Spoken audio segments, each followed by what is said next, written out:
Telak, Barikade 98 sebut Amin Rais cuma penumpang gelap, bukan bapak reformasi, ditulis oleh Syardi di siwar.com.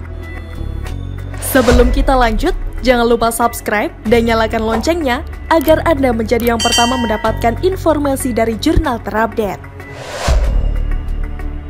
Kalau mendengar nama Amin Rais, apa yang ada di benak kalian? Kalian pasti berpikir dia tukang nyinyir. Selain itu, sulit untuk tidak memikirkan sosok yang sampai saat ini belum melakukan jalan kaki dari Jakarta ke Yogyakarta. Selain itu, di media sosial ada yang menyebutnya gelandangan politik. Bukan saya ya yang ngomong. Ada juga sebutan bapak reformasi untuk orang ini. Entah siapa yang memberikan gelar ini kepada dia, entah diberikan orang lain atau sok klaim sendiri. Barikade 98 juga mempertanyakan sebutan bapak reformasi yang selama ini melekat pada Amin Rais. Bagi Barikade 98, Amin Rais hanyalah penumpang gelap. Kita ingin bertanya kepada Amin Rais, ketika Anda disebut sebagai bapak reformasi atau tokoh reformasi, siapa yang memberi label ketokohan itu kepada Anda? Tanya Ketua Umum Barikade 98 Benny Ramdhani di acara pengukuhan pengurus Barikade 98 di kawasan Menteng, Jakarta Pusat. Menurut Benny, Amin Rais tidak pernah satu perjuangan dengan mereka dalam perjalanan Indonesia menuju reformasi. Lebih tepat kami mengatakan bahwa Amin Rais adalah tokoh penumpang gelap dari gerakan reformasi itu sendiri, kata Benny. Dia menegaskan selama 23 tahun perjuangan para aktivis membawa Indonesia lepas dari era Orba. Dia menyampaikan Amin Rais tidak pernah terlibat dalam perjuangan itu karena toh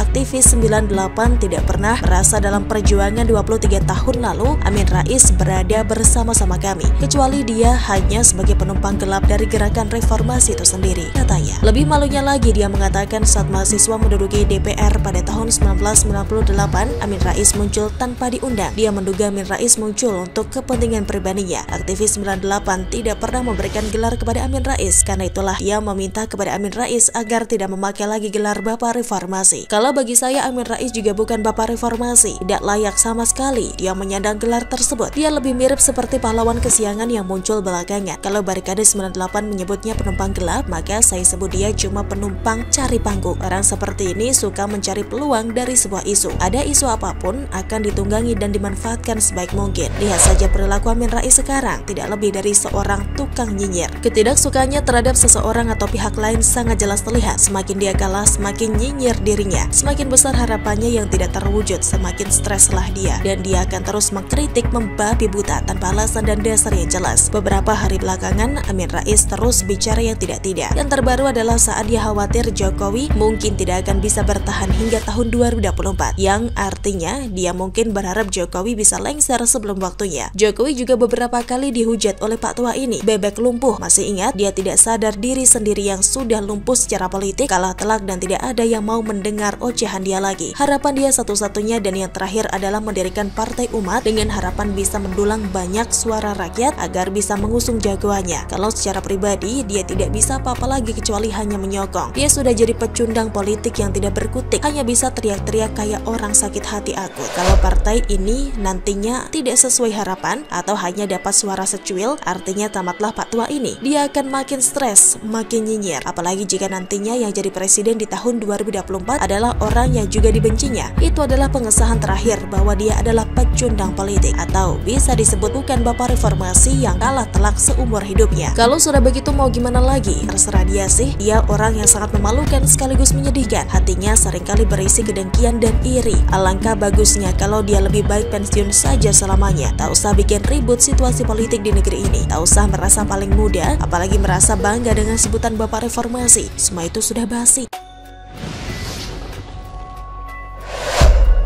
Telak, Amin Rais khawatir Jokowi lengser, dibalas balik oleh Ngabalin dan Dewi Tanjung, ditulis oleh Syardi di siwar.com. Sebelum kita lanjut, jangan lupa subscribe dan nyalakan loncengnya agar Anda menjadi yang pertama mendapatkan informasi dari jurnal terupdate. Ada yang lucu dari pernyataan Amin Rais soal kekhawatirannya terhadap Presiden Jokowi tidak akan bertahan sampai tahun 2024. Sebenarnya bukan dia saja sih, Rocky Gerung juga ikut-ikutan beropini sama. Dalam sebuah diskusi virtual yang disiarkan di kanal YouTube Amin Rais Official berjudul Merawat Reformasi, Rocky mengaku pesimis Jokowi bisa bertahan hingga 2024. Lantas Ruhut Sitompul menyindir pedas Rocky Gerung. Menurut Ruhut, sikap Rocky Gerung tersebut menandakan bahwa Rocky merupakan orang yang dungu. Rocky Gerung makin dungu dengan mengatakan ragu Pak Joko Widodo Presiden Republik Indonesia sampai 2024. Rocky menggerung-gerung, bahkan rakyat Indonesia tercinta kalau diizinkan undang-undang mengharapkan 3 periode. Mari kita tunggu bersama merdeka, katanya lewat Twitter. Sekarang kita bahas Amin Rais. Saya sudah tulis ini di artikel sebelumnya, tapi ini angle yang lain, sangat lucu. Intinya Amin Rais kembali nyinyir tak jelas. Dia mengaku khawatir Presiden Jokowi bernasib sama dengan Presiden Soekarno dan Soeharto yang lengser di saat masa kepemimpinan mereka masih berjalan. Kita melihat Pak Harto 32 tahun akhirnya lengser. Begitupun Bung Karno sebagai pemimpin besar revolusi. Kemudian jangan sampai Pak Jokowi berakhir kurang elegan, katanya. Amin Rais memang sangat pintar memancing kekesalan. Mulutnya seringkali melontarkan ucapan model begini, seolah ingin mendoakan yang terburuk. Kita maklumi saja, nama juga sakit hati, 2 kali jagoannya di Pilpres kalah melulu. Ucapan Amin Rais lantas dibalas telak, salah satunya oleh politikus PDIP Dewi Tanjung yang membalas kata-kata tersebut dengan kalimat menohok. Dia menyebut kalau dirinya khawatir Amin Rais akan meninggal dunia sebelum Jokowi lengser. Nyai khawatir si Amin Rais meninggal sebelum Pak Jokowi lengser, kata Dewi Tanjung melalui Twitter. Manusia seperti ini tunggu giliran diazab Allah SWT.